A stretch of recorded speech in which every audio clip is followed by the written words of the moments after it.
So mahalagang mahalaga na binibigyan mo importansya yung sarili mo bago ang lahat.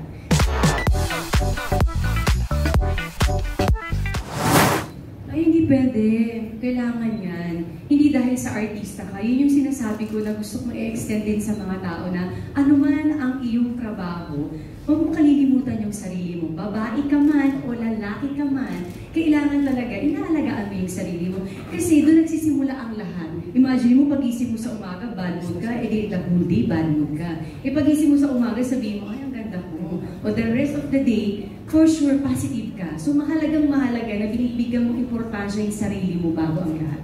Sabi ko nga, di ba, as a mom at as asawa ni Dong, kailangan ako mismo sa sarili ko, kumpleto ako at mahal ko yung sarili ko at nakikita ng mga anak ko rin. Kasi paano ko i-implement sa anak ko na alagaan niyo yung sarili niyo, kailangan maayos kayo paglalabas. Kung nakita na yung nanay nila, hindi nag-aayos. So sa akin pa lang, kahit wala na akong sabihin, nakikita ng mga anak ko paano ko alagaan ang sarili ko. For sure, paglaki nila, ganun din ang gagawin nila. Modeling ba ganun?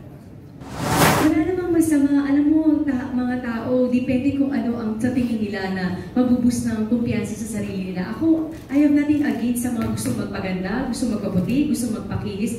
That's normal. Sa mundo natin ngayon, walang dahilan para hindi ka maging maganda. So para sa akin, agree ako doon, susuportahan ko sila 100%.